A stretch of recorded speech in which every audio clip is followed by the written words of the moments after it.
Hello. Hi, Sue Rose. Hello, Welcome. Rocio. Thank you for coming to this little meeting where, I want to invite you to tell us, well, first of all, tell us your background and then tell us what motivated you to join the Nurture Neuroscience Practitioner program. Amazing. So my background is actually in engineering. I am a oil and gas engineer by profession. And then I moved to a small town and became an entrepreneur and invented a wearable hands-free baby towel because as a C-section mom, I never was prepared for how challenging the recovery was and the limited mobility and the recovery. I have a funny story where it's like I went into my first baby without watching any information on C-section delivery or recovery, and only watched, vaginal births and everything that came with it. And so the aftermath, it was shocking. So I created my company to support that unknown feeling and limited mobility, and I wanted to create these beautiful moments for my baby. Um, and being in the baby industry, I've always I've always loved babies. I've always been around babies. We come from a very big family. And and there was always a difference. For my first baby, we followed all the rules. We tried to sleep train, and my mother would be like, "Don't do it, go get her," and that didn't last very long because it just felt wrong. And then I had my second, and he was such a chill baby. He would sleep anywhere. It was very different to my first. And so it was much more relaxed with him. Um, and then with my third, I was like, I'm just not following any rules. I'm just going to do what feels right. I had gotten rid of all of our baby stuff, the crib, everything, because my husband's like, okay, we have a boy and a girl, let's be done. Um, and I was like, there's this little inkling. So with my third, I was like, I'm throwing out all the rules and I'm just gonna do what feels right. And at that point, I had been reading stuff about Gabor Mate and the importance of 0 to 3 and how trauma and our emotional resilience and all that story starts so young. And so my goal with my third was, how do I not make her cry?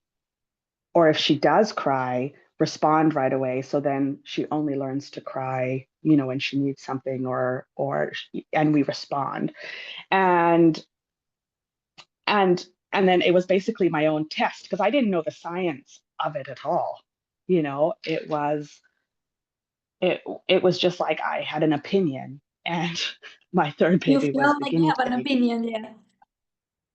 right. And so that doing that with my third and then being introduced to Dr. Greer's work was like, there is science to this. And with an engineering background, it was like, okay, but this makes sense. And what else does it say? And then this program came, and it was kind of full circle because I've always wanted to help people, but being an adult and having friends with lots of different upbringing and stuff, I was like, I don't want to deal with adult problems, because how do you fix them? But but from that infancy level, there's so much opportunity, and it's such a simple love that you can give that can make massive transformation. So that's really how I came to this course, and it's been amazing because it's not just an opinion. There is science to this, and with my third, there is proof to it, and now it all makes sense. Ah, you see the living Mhm. proof as well, The right? living proof. That's right. That's my experience as well, because I'm a mom too, and like, oh, the science. Look, look at the living Yes. experience. Amazing. Yes. It's beautiful.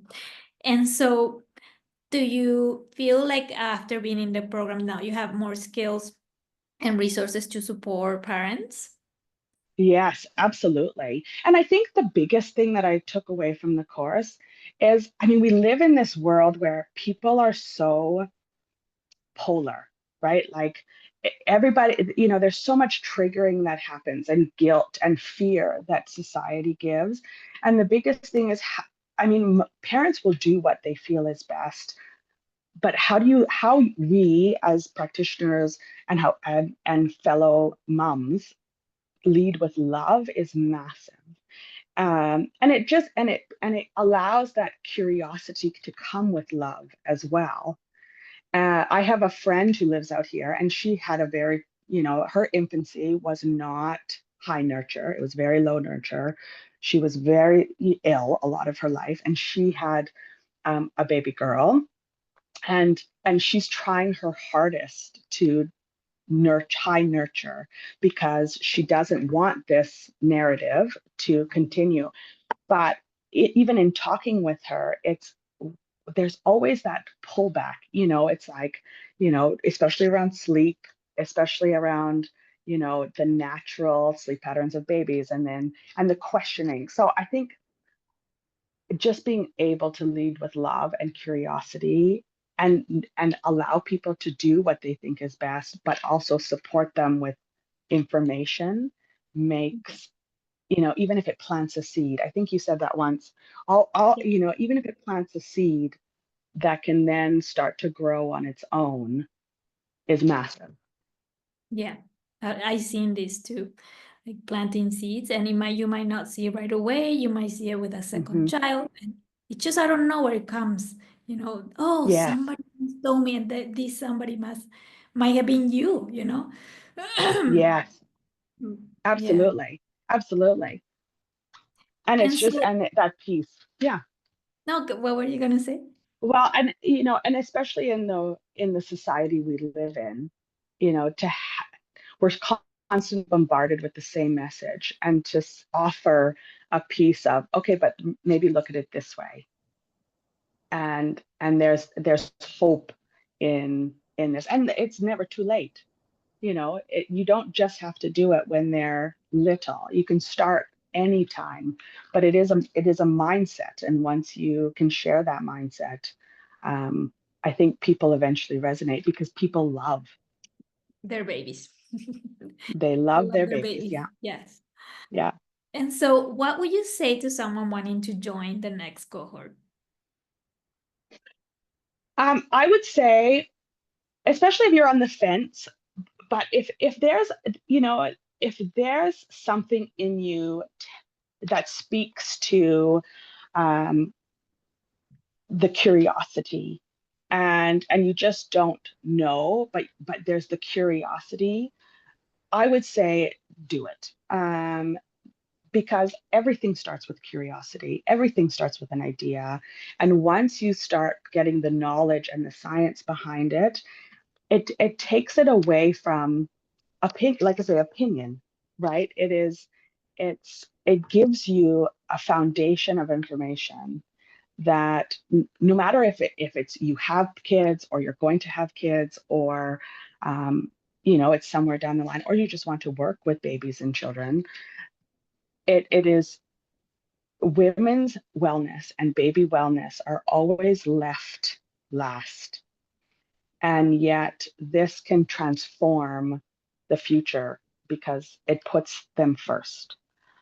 um, and it's where change can happen. So Beautiful. yeah. Beautiful. Thank you so much, Suros, for being here with us today. Thank you. It was I love everything about the course. Um, and I come from a small community, so I hope to be able to share it. And then in a few years, you know, even if it's with the families that are local, to see the transformation in babies and kids, um, and we can only live in hope, because, you know, parenthood is the biggest unknown. Yeah.